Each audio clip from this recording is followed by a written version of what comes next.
Okay, we're sitting down here and catching up with Jade. It's been a few years since I talked to you, so, but a lot of interesting developments lately. Of course, you're heading up the new studio, Ubisoft Toronto. Can you just tell us a little bit about what went into sort of creating that studio, what you want to achieve with it, and sort of what that process has been like?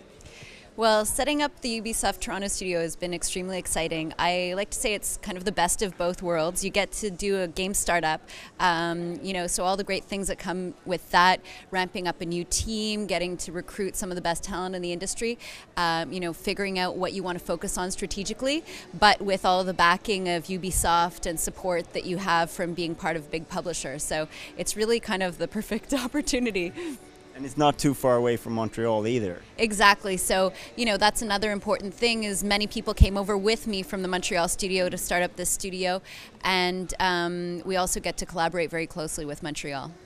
So when you start to set up the studio, what is the first thing you do? Do you start out on a new game immediately, or what's the rollout? Well, first you have to find a building. Then you have to make sure there's payroll because people do like getting paid. Running water, all of that stuff. No, it was fun. It's funny because when we first found the building, not all the things were working just yet. So we really had that startup feeling, even though we were part of Ubisoft.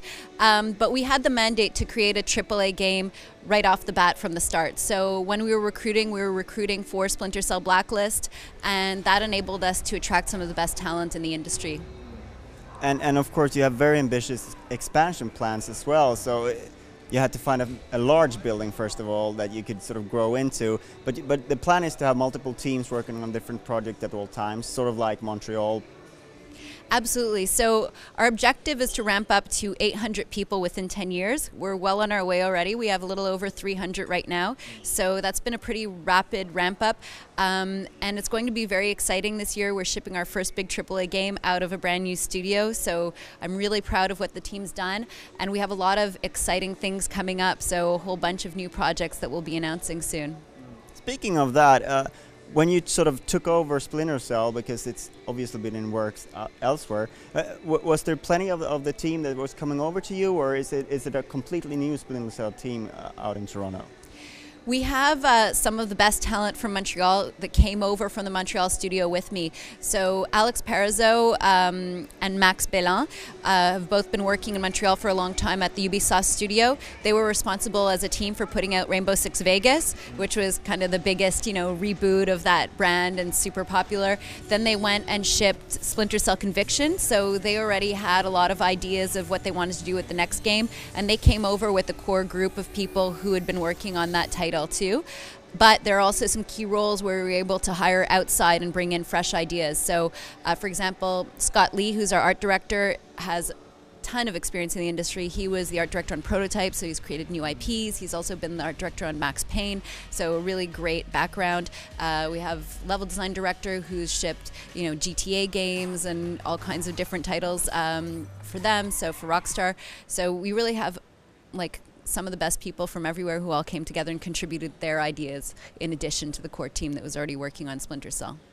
It's sort of a fashion term, you can say, sort of fashionable term, something that everyone uses, reboot these days. And of course, Splinter Cell was rebooted with Conviction. And is this another reboot, or sort of internally, are you talking about it in that way at all, or? No, we haven't been talking about it as a reboot. Our objective really with this game was to build on Conviction, but to bring new elements that were inspired from the roots of the franchise. So I think that everyone agreed that Conviction was much more playable. I think easier for people who didn't come from the franchise to get into stealth and appreciate what that had to offer. But that some of the things that we love from the franchise also could be brought back and integrated into that new recipe. So that was really our objective, was to think of all the classic things that really made the brand so popular from the start, and how do we bring those up to date and reinvent them and integrate them into the recipe. Because I think that's a common reaction, like you get that counter reaction from the hardcore fans, like, but we like that gameplay, that old school, that sort of sneaking around and that sort of thing. So you will try and cater to them as well. Yeah, well, you know, it's actually funny because we do a lot of post-launch surveys, of course, and where we interview and ask questionnaires from thousands and thousands of players. And it's interesting that actually the people who liked some of the newer features from Conviction the most were actually the fans. So, you know, the fans of the franchise were the ones who rated all of those changes the highest. But of course, there's some things that people feel like, oh, it doesn't feel quite the same if I don't have my knife, or I don't have, you know, certain of the features. Repelling, or, you know, sticky shocker, some of the things that like stuck in my mind from the nostalgic moment of when I played the first one. So we really want to make sure we brought those back, but in a new way that added new experience as well. We're not just copy pasting the old thing. So from a technology point of view, you're sort of, obviously you have a lot to pull from other studios, and Ubisoft have a framework that you're working with. Is it easier to start afresh with a new studio and sort of this is how we should have worked? Because when you have an established studios, you already have a lot of these things in place. But when you start afresh, you can sort of take a clean slate and just technology-wise do it the way you want to do it. Is that something you're trying to achieve as well? Yeah, I mean, that's one of the things that's really exciting about starting a new studio is, you know, as we all can agree here at GDC, the industry is changing a lot. I think the types of games we're looking at making are a bit different. The audience is a little bit different. We have new things that we want to integrate.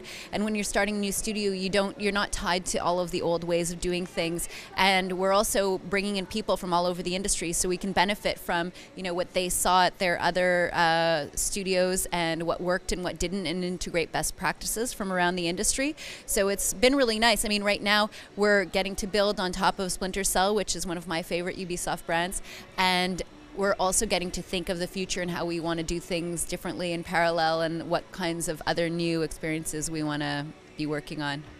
Because that's another term that we're throwing around a little bit, AAA. Sort of, I mean, AAA, what is AAA today, and sort of what is next gen? I mean, it's all sort of, it's a little bit vague, but you are focused on AAA, whatever that means. Yeah, I guess to me, AAA is in the production values. It means that you're really packing in as much quality as possible in terms of, you know, the visual execution, the writing, the level of talent, the acting. It means that every single detail is up to the highest bar possible. I think that's the difference in AAA. And what's interesting now is with the platforms, you know, that kind of AAA experience can start to exist on many different platforms, not just on the consoles anymore. But you know, Ubisoft really believes in bringing that level of quality to the games, and that's where the industry is going, no matter what platform we're on. So I think it's really a good area to be focusing on and continuing to push our innovation in that direction. So obviously GDC is buzzing with, you know, post PS4 announcement vibes, and everyone's excited about that. Is that something that you as a developer have been waiting for, to sort of get that re-energizing feeling? Or perhaps you already had that when you sort of started getting dev kits and that thing? Well, you know, what's exciting, it's always exciting when you have a new generation of consoles coming out. I think that forces us as game developers to stop and ask the question of, you know, what are we going to do new, and how are we going to use this hardware, and what kind of new experiences are possible on this. So I think that's really exciting that everyone in the industry is kind of pushed at a certain time to think about those things. But at Ubisoft, we're really pushed on all projects to be innovative. And from the start, you know, the first phase of development is called the breakthrough phase in Ubisoft. And whether you're working on an existing franchise or a new franchise, or you know, on a new platform or new console or an existing one, you always have to prove to the editorial team and the people who are writing you the checks that you have some kind of new breakthrough idea. Because I think we believe, you know, it's not worth just making another game if it's a reskin version of a game that's already out there. So speaking of that, what kind of directions are you looking for with your studio beyond Splinter Cell? Is there any, I mean, obviously you can't talk about the game specifically, but what direction, what do you want to achieve with your next project? Well, there are two very important things that we've been focusing on at the studio in general. So one is performance. We built our own performance capture studio that's right next to the studio. We've been really pushing the sort of actors' human performance, and how we kind of can bring narrative to the next level and emotions to the next level through better performance.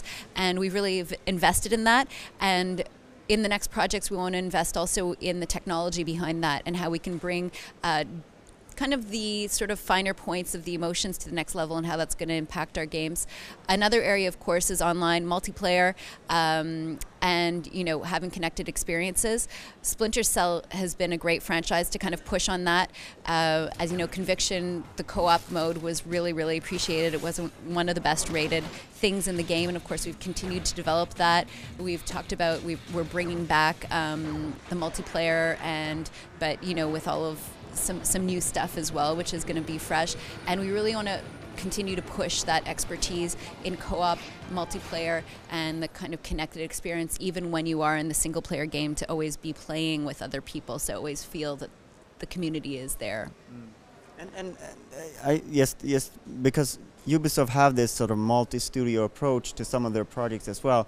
Does it feel like you're part of a greater organism in a way? Because there are so many. I mean, on Assassin's Creed now these days, it's like 5, 6, 7 studios working on it, and Far Cry 3 was a similar example. But is that the feeling that you have working inside of Ubisoft?